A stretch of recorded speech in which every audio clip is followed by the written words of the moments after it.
Kwanza kama ninavyosema ndivyo lilivyo, kuna faida na hasara zake.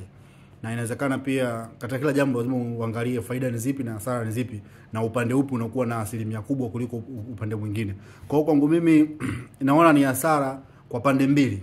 Kwa taasisi kama klabu ya Yanga kama livyo hivyo linavyosemwa, ni hasara kubwa sana, lakini pia kwa taifa kwa ujumla. Unajua hawa wasemaji wawili wa hizo club kubwa wa kizazi hichi cha kwetu sisi sasa hivi wametengeneza flow fulani ambayo ni nzuri kuitazama, ni nzuri kuisikiliza, inavutia, haina uadui ndani yake, haina vita ndani yake. Yani ni ile kuchangamsha hizi taasisi mbili na kuendeleza kukuza brand zao. Kwa hiyo kwa kumfungia kwa miaka miwili kama inavyosemekana, sioni kama ina afya na sioni kama ina mashiko sana. Kuna haja ya vyombo husika kupitia tena sheria zao na hizi adhabu. Na kwa uhalisia mimi nikiangalia tu, turudi kwenye uhalisia. Je, alichokisema kina mashiko? Mimi kwangu mimi naweza nikasema yes, kina mashiko, kwa sababu ni kweli marefa wamekuwa wakifanya makosa mengi sana ya kibinadamu, na kuna baadhi ya makosa yanashangaza pia. Lakini pia mambo mengi aliyosema au marefa pia wamefungiwa, kwa hiyo hakusema kitu cha kusadikika.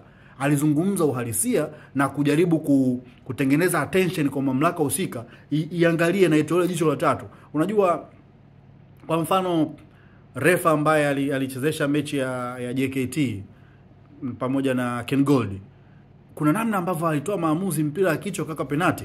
Mpaka leo, yani mpaka kesho bado sijaelewa alikuwa anawazani na kwa nini aliamua vile alivyoamua. Lakini kuna mtu alipokonywa haki zake. Lakini ukiangalia mechi nyingi ambazo Simba amecheza zimekuwa na malalamiko mengi sana. Nadhani hicho ambacho alikuwa anakipigia makelele. Lakini pia kuna marefa wengi wamefungiwa. Sio Simba tu, hata Yanga mwenyewe kuna marefa wengi sana wamepita katika huo mfumo. Kwa hiyo swala zima ambalo alikuwa analizungumzia yeye, labda tu kwa sababu ana cheo fulani, labda kwa sababu ni msemaji wa club fulani, atapata adhabu kwa yengo hiyo. Lakini kiuhalisia yale ambayo amezungumza, hata sisi wachambuzi tunayazungumza sana kwenye vyombo vya habari, kwenye social media platform tofauti. Kwa hiyo ni namna tu ambavyo mamlaka husika imeliweka, na nafikiri kuna haja ya wao kukaa chini tena na kuangalia. Japokuwa pia naye Alikamwe ana changamoto nyingi sana katika upande mwingine wa hasa kimatamshi, na hili naweza nikasema linajengwa na urafiki ambao anao yeye pamoja na Ahmed Ally.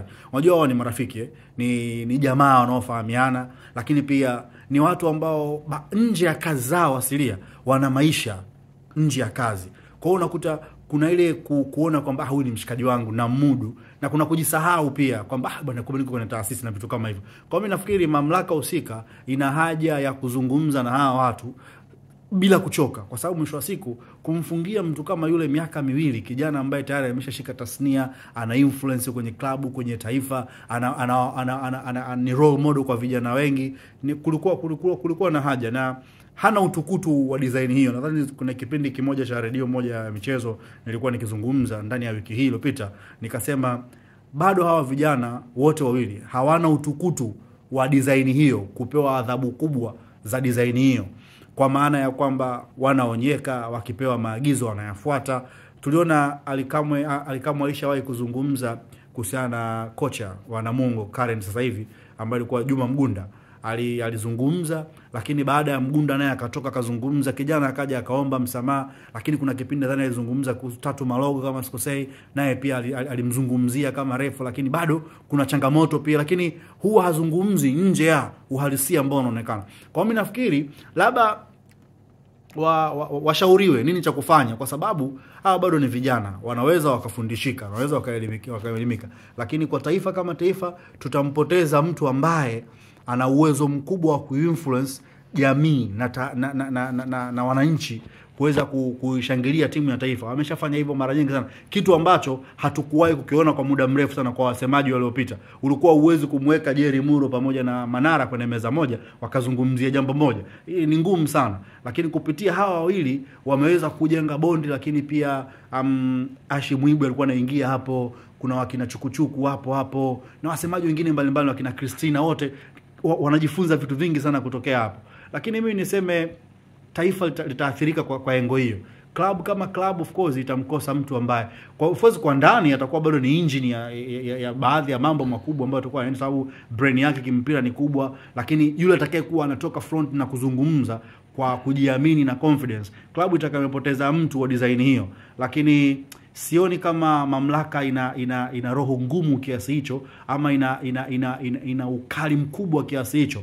Na nafikiri hili inaweza likawa akipona hapa, hili inaweza likawa ni somo kubwa sana kwake, lakini kwa wasemaji wengine wote pia. Unajua maneno haya wanatamka watu wengi sana, na wengi wanakuwa wanapitia katika hizo changamoto. Kwa namna ya kumwangalia unamlinda vipi, lakini kwangu mimi bado naona sio adhabu sahihi sana. Miaka 2 ni mingi sana. Hiyo ilikuwa anatakiwa kupewa labda fine kidogo, labda na kuambiwa apumzike labda miezi 2, mwezi mmoja, mitatu. It makes sense kwa sababu kosa alofanya alizungumza uhalisia kutokana na namna ambavyo inaelekezwa ama inasadikika alionywa. Na pengine labda kwa mtazamo wako kama mchambuzi, sababu haswa za kufungiwa kwake ni zipi kama tetesi zitakuwa sahihi? Kwa tetesi zinavyosema amefungiwa kutokana na matamko ama maandishi ambayo ameandika, hasa akitupa lawama kwa waamuzi. Sawa, na namna gani ambavyo wanawabeba wapinzani wao. Lakini hebu tujiulize, mara ngapi kwenye hizi media na platform tofauti wametoka wachambuzi mbalimbali wakizungumzia kitu hicho ambacho anakizungumzia yeye? Ni mara nyingi sana, na takriban mechi nyingi sana za Simba watu wakizungumzia hivyo. Sio tu na hata za Yanga pia wamezungumza, JKT pia wamezungumza. Sasa na yeye pia imebidi aone kwa makelele yamepigwa sana, lakini mbona hatuoni mabadiliko yote? Alafu sasa kinachoumiza zaidi, baada ya mechi timu fulani imeshapata matokeo, hiyo ni Simba, hiyo ni Yanga, hiyo ni JKT, hiyo ni Azam, hiyo ni nani, unakuta refa anafungiwa lakini timu tayari imeshaumia. Umeelewa? Kadi nyekundu imefutwa. Kwa mfano refa alicheza mechi ya Namungo na Simba, technically ukimuuliza kadi nyekundu imetoka nini huwezi kuelewa, lakini ninapozungumza na wewe kadi nyekundu imefutwa. Je, alizungumza uongo? Hakuzungumza uongo. So mwisho wa siku ni mamlaka kuangalia wanataka kulinda nini ama kujenga nini. Lakini pia nizungumze na kijana mwenzangu Ali Kamwe. Yuko katika taasisi kubwa, kwa hiyo inabidi aanze sasa kujifunza kuhesabu matamshi yake. Na kwa sababu pia anaona kwamba tayari sheria zipo, na aone namna gani anazingatia katika kanuni na taratibu, na kuona namna gani ambavyo anailinda brand yake, kwa sababu kiukweli kusimama kwake kama hivyo ndivyo ilivyo kwa miaka 2 atakuwa ameumiza sana taasisi yake kwa upana sana, kwa ukubwa sana.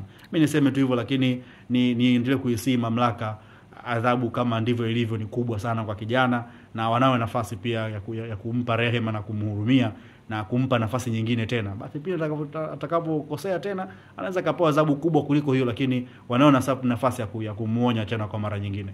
Mimi nafikiri itakuwa imekaa vizuri zaidi, na kwa maslahi mapana ya taasisi kama Yanga, lakini pia kwa taifa kwa ujumla wake. Yeah.